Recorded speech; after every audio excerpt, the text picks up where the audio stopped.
Cube Radio. Salut, c'est Charles Dran avec l'équipe dans 5 minutes. On s'intéresse aux sciences, à l'histoire et à l'actualité. Aujourd'hui, on parle de dépression. La dépression majeure, c'est la dépression la plus grave. On a en gros 3 niveaux, léger, modéré ou majeur. On sait que la dépression majeure affecte un peu plus de 5% de la population canadienne. Ce qu'on savait moins, c'est pour quelles raisons la dépression majeure affecte différemment les hommes et les femmes. Et là, une équipe de scientifiques de l'Université Laval vient de faire la lumière là-dessus. Dans une étude qui vient d'être publiée dans la revue Nature Communications, l'équipe révèle la présence d'altérations situées dans des régions cérébrales différentes selon qu'on soit une femme ou un homme. Véronique Morin a parlé avec une des chercheurs à l'origine de cette découverte. La dépression majeure atteint différemment les hommes et les femmes. Comment on sait ça et de quelle façon? Quelles sont les différences dans les signes cliniques? D'abord, les chiffres parlent. La dépression touche 2 fois plus les femmes que les hommes et elle rapporte des symptômes différents des hommes. De l'anxiété, l'évitement et isolement social, la perception de soi qui est affectée, genre « je me sens pas belle, je me sens grosse, je m'aime pas ». Alors que les hommes, eux, ça se reflète par de la colère, des comportements d'abus liés à la dépendance comme le jeu, la consommation de drogue et d'alcool. Évidemment, il y a des zones de gris et l'étude ne tient compte que des différences entre les 2 sexes, hommes-femmes. Parfois, on retrouve ces symptômes chez les 2.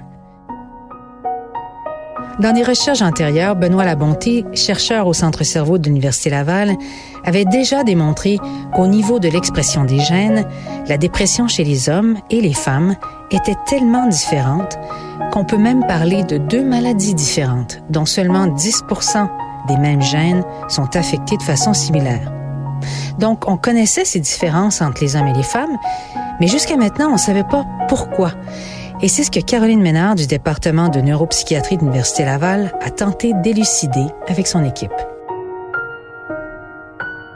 Son point de départ, sa quête, c'est faire plus de recherches sur les femmes à qui, depuis le tout début de la médecine jusqu'à tout récemment, on appliquait les conclusions des études chez les hommes. Caroline Ménard est donc motivée à mieux comprendre ces différences. Des recherches avaient démontré que le stress chronique, provenant d'un environnement difficile, violent, abusif et menaçant de façon répétée, crée des trous dans la barrière qui protège le cerveau. Cette barrière-là, hyper importante, elle fait 2 fonctions. Elle va amener les nutriments pour nourrir le cerveau et les neurones qui le constituent. Et la deuxième chose, c'est qu'elle constitue une barrière vraiment physique, un peu comme une clôture pour protéger notre cerveau, pour que ce qui circule dans le sang, que ce soit des toxines ou de l'inflammation, ça ne réussisse pas à rentrer dans le cerveau. On le savait chez les souris mâles, mais pas chez les souris femelles. Et à sa grande surprise, Caroline Ménard découvre que la barrière hématocéphalique, qu'on appelle la barrière sang-cerveau, des souris femelles ayant subi un stress chronique, est affectée dans la région préfrontale du cerveau. Ça, c'est une région qui régit l'anxiété et le jugement, la perception de soi.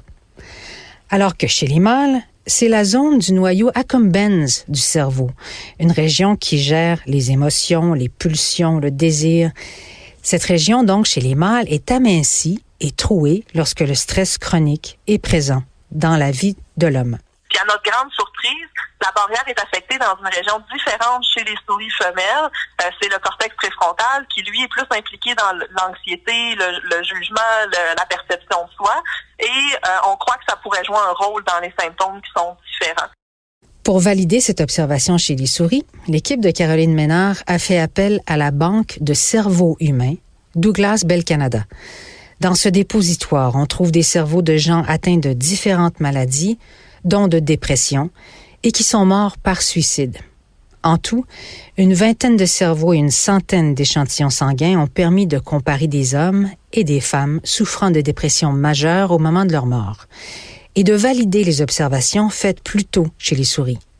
C'est-à-dire qu'on a validé le fait que la dépression affecte des régions différentes du cerveau selon le sexe de la personne. En fait, c'est que toutes ces régions-là du cerveau participent participe à nos comportements, à comment on réagit face à différentes situations.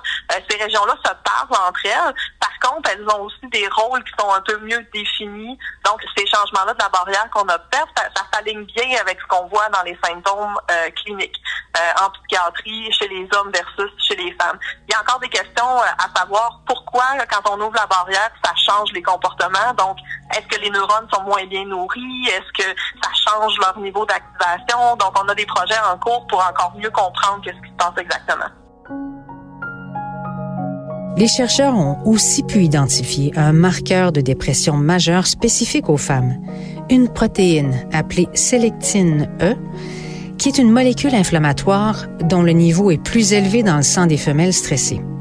Ce marqueur pourrait éventuellement permettre d'améliorer les antidépresseurs et de les rendre plus efficaces chez les femmes. Ouais, c'est déjà ça, hein? Les antidépresseurs, c'est loin d'être une science exacte. On y va beaucoup par tâtonnement. Donc, toute nouvelle connaissance est la bienvenue. C'est très prometteur. On sait aussi que l'exercice physique peut jouer un rôle dans la prévention de la dépression et justement, d'autres recherches sont en cours pour comprendre comment l'activité physique peut aider à prévenir ou même à guérir d'une dépression. Merci Véronique Morin, c'était en 5 minutes.